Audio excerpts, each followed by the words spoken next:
देव सवितर्दुरितानि परासुव यद्भद्रं तन्न आसुव। ॐ हिरण्यगर्भः सम्यवर्तिताग्नि भूतस्य जाता पातिरेके आसीत् सादाधार पृथिवीं द्यामुते मां कस्मै देवाय हविषा विधेम। ॐ यः आत्मदाः वलयदाः यस्सः विश्वः उपासादेः प्रेषिसं यस्सः देव यस्सः छायामृतं यस्सः मृत्युः कस्मै देवाय हविषा विधेम। ॐ यः प्राणतो निमिषतो माहित्वाय इन्द्र जगतो बभूवः यईसि अस्वादिपादश्च दुष्पादः कस्मै देवाय हविषा विधेम।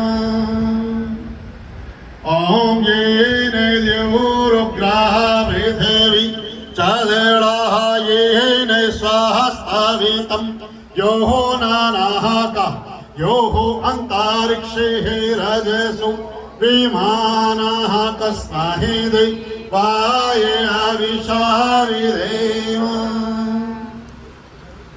ॐ प्रजापतिः नत्वदेवता नन्योः विश्वाः तानि परितः बभूव यत्कमास्ते जुहुमस्तन्नो अस्तु वयं स्याम पतयोरईणाम्।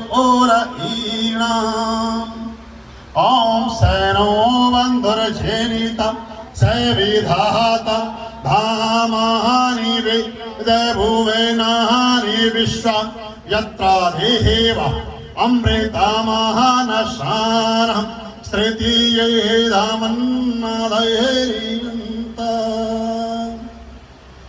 ॐ अग्नयेनय सुपथारायेः अस्मान् विश्वानि देवयूनानि विद्वान् यो योः धस्मज्जु राहाणमेणु भूयिष्ठान्तेः नमः उक्तिम्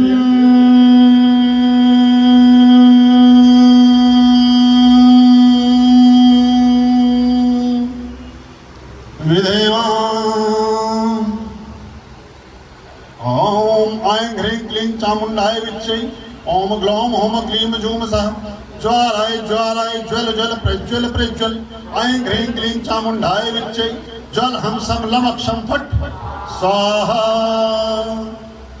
मातृशक्ति प्यारे बच्चों, आदरणीय अविनाश सिंह अलग जी और इस यहाँ आज महाअष्टमी के नव अवसर पर उपस्थित सभी माताओं और बहनों, सबसे पहले नव संवत्सर 2079 की आपको बहुत बधाई, बहुत शुभकामनाएं। ये वर्ष आप सबके लिए अतिशय मंगलकारी हो, आपके जीवन में सर्वत्र शुभत्व का उदय हो, आपके जीवन के जितने भी विलंबित कार्य हैं सब पूर्ण हों और आपका जीवन नित्य नए सोपानों को स्पर्श करे। आपके जो भी चीज़ें ऐसी रही हैं जाते वर्ष में जो आपको अप्रिय लगी, जो आपको पसंद नहीं थी, जिन्होंने जीवन को प्रभावित किया, जिनसे जीवन उद्वेलित हुआ, जो ऐसा लगा जो जीवन में होने जैसा नहीं था और फिर भी हो गया हो, तो ऐसी घड़ियों की पुनरावृत्ति ना आपके जीवन में परमात्मा से संबंधित तत्वों का समावेश हो। अब अपने जीवन में उन समस्त कार्यों के प्रति भी प्रेरित हों जो जीवन को बेहतर बनाते हैं, जीवन को अच्छा बनाते हैं, जीवन को श्रेष्ठ बनाते हैं, जीवन को उन्नत बनाते हैं, जीवन को पवित्र बनाते हैं और जीवन को श्रेष्ठ बनाते हैं। हमारी सारी वैदिक प्रार्थनाएं, सारी देवी की स्तुतियाँ, सारे परमात्मा से संबंधित भजन और सारे ही कार्यकलाप जो हम ईश्वरीय पथ पर अग्रसरित होकर करते हैं, सभी इसी शुभत्व को फलित होते देखने की अभिप्सा है। इसी स्वत्व को जीवन में चरितार्थ होते देखने की इच्छा है। और इसी स्वत्व को हमारे जीवन में सर्वत्र विस्तारित और विकसित होते देखने की इच्छा है। यही सारी प्रार्थनाएं कहती हैं, यही सारे वेद कहते हैं, यही सारी मातृसत्ता से जुड़ी हुई चीजें कहती हैं। और हम जब देवी की बात करते हैं तो जगत जननी की बात करते हैं, माँ भगवती की बात करते हैं, दुर्गा के जितने स्वरूप हैं, माँ देवी के जितने स्वरूप हैं, वो कहीं ना कहीं हमें जन्म की ओर प्रेरित करते हैं। जीवन का जो जन्म हुआ महाकाली, और महाकाली के बाद महासरस्वती और महालक्ष्मी, ऐसे जीवन का क्रम बनता है।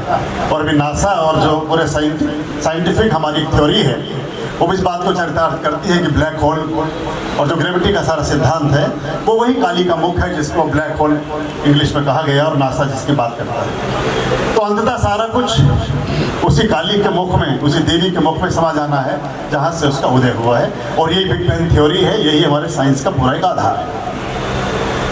तो हम अपने जीवन में ऐसी चीजें जीवन को जन्म देती हों, उनके प्रति सत्कार से भरना भी मातृसत्ता की आराधना है, देवी की पूजा है, नवरात्र की प्रतिष्ठा है। जो भी जीवन में जन्म देने वाली चीजें हैं, सबसे अधिक में प्रकृति के प्रति समर्पित होना चाहिए। कहते हैं देवी सर्वभूतेषु प्रकृति रूपेण संस्थिता, नमस्तस्यै नमस्तस्यै नमस्तस्यै नमो नमः। तो प्रकृति और जीवन में अगर देवी का कोई साक्षात स्वरूप होता है तो वो जन्मदात्री के रूप में है। तो पूरी प्रकृति जो जीवन को चला रही है, जो हमारी नदियाँ, जो हमारे वृक्ष, जो हमारी प्रकृति, जो हमारे पेड़ पौधे, हमारा पूरा जीवन का जो संचय और जीवन का जो संचरण हो रहा है, उसके प्रति हमारी निष्ठा का होना, उसके प्रति हमारे जीवन के संस्कारों का उदित हो जाना, उसके प्रति हमारे जीवन के सारे क्रियाकलापों का संबद्ध हो जाना भी देवी की स्तुति तो है, देवी की प्रार्थना ही तो है। इसके प्रति हम जागृत हो सकें। हमारी जो देवियाँ इतनी सारी यहाँ बैठी हैं, घरों में कहते ना, हमारे शास्त्र में वचन आता है, यत्र नारीस्तु पूज्यन्ते रमन्ते तत्र देवता। जहां नारी की पूजा होती है वहां देवता निवास करते हैं। लेकिन मैंने इसमें एक और लाइन आगे बढ़ाई है कि आप पूजा तो बाद में कर लेना, पहले सिर्फ मातृसत्ता, स्त्री सत्ता, देवी सत्ता का सम्मान प्रारंभ करो, उनका एक्सेप्टेंस, उनकी स्वीकृति प्रारंभ करो, उनका जीवन में उनके प्रति सम्मान और अहोभाव से भरना प्रारंभ करो। तो पूजा तो उसका बाद का दूसरा, तीसरा, चौथा, पांचवा चरण है। खाली कहने से बात नहीं बनती। तो जो स्त्रियां घरों में हैं, जो बच्चियां घरों में हैं, जो माताएं हैं जिन्होंने पूरा जीवन बिताया है, जो बिताने जा रही हैं, उनके साथ हम घर में कैसा व्यवहार करते हैं, ये पूरे नवरात्र को परिलक्षित करता है। और ये 9 ही दिन क्यों, 365 के 365 दिन ही नवरात्रि होनी चाहिए। नवरात्रि जिसमें जीवन का नव उदय हो, जिसमें जीवन का नवोदय हो, जिसमें जीवन की नई बातों की तरफ आप उन्मुख हो सकें, जिसमें जीवन के नए संस्कारों को अपने जीवन में समावेशित कर सकें और आपके जीवन का एक अभिन्न अंग बन जाए, वही तो नवरात्र है। और प्रति दिवस ही नव दिवस है और प्रति रात्रि ही नवरात्रि है। अगर आप अवभाव से भरे हैं, धन्यवाद से भरे हैं, और आप देखिएगा अभी भी जो मातृसत्ता है, जो देवियां हैं, ये घर में फिर सब चीजों को जन्म ही दे रही है।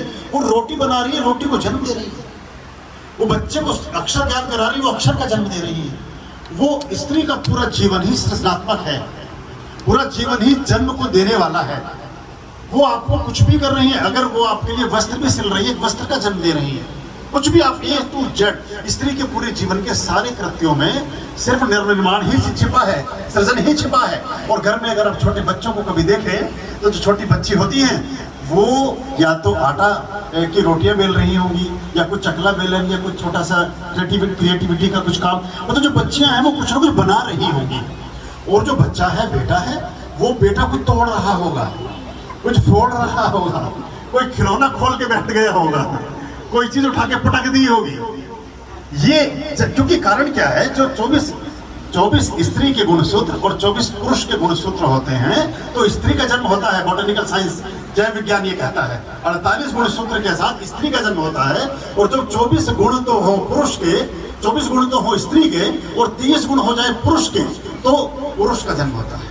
47 गुणसूत्र के साथ पुरुष का जन्म होता है और 48 गुणसूत्र के साथ स्त्री का जन्म होता है। तो स्त्री बचपन से ही परिपूर्ण है, वो शांत है, वो संतोषी है, संतोषी माता, वो भरी पूरी है। उसको बहुत, आप छोटे बच्चों को भी घर में देखें, उसमें बिना कुछ मिले भी बड़ा संतोष का भाव है।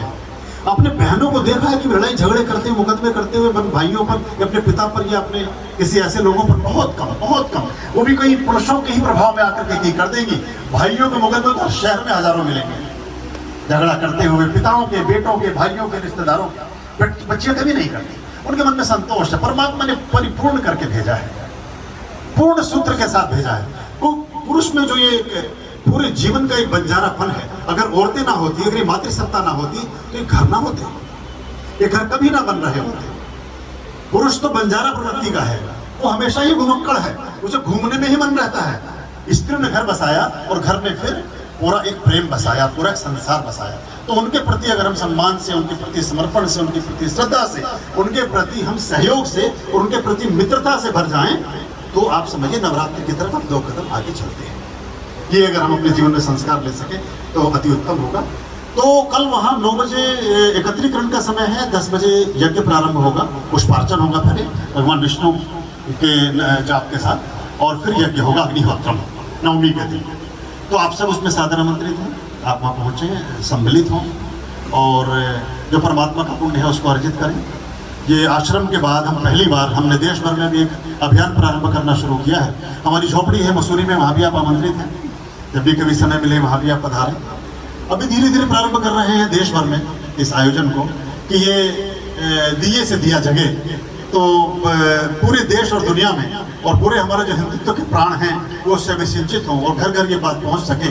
क्योंकि एक दिए से आप 1,00,000 दिए जगा सकते हैं, लेकिन एक हेलोजन से आप 1 0 वाट का बल्ब भी नहीं जगा सकते उसके पास रख देते। और ऐसे करके एक दिए से दिया जब जगता है तो पूरी धरा ही आलोकित हो सकती है, पूरी धरा ही प्रकाश से भर सकती है। तो इस दिशा में एक छोटा सा प्रयास हमारा है, जितना कुछ हम जानते हैं, जितना कुछ हम कर सकते हैं।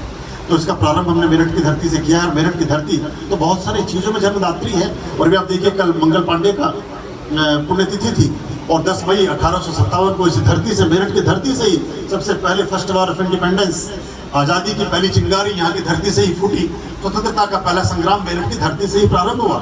और 10 अप्रैल, उससे 1 महीना पहले हम ये एक नई तरह की क्रांति का प्रयास अपनी तरफ से कर रहे हैं और आप लोगों का सहयोग और हमारे साथ उसमें मिलेगा।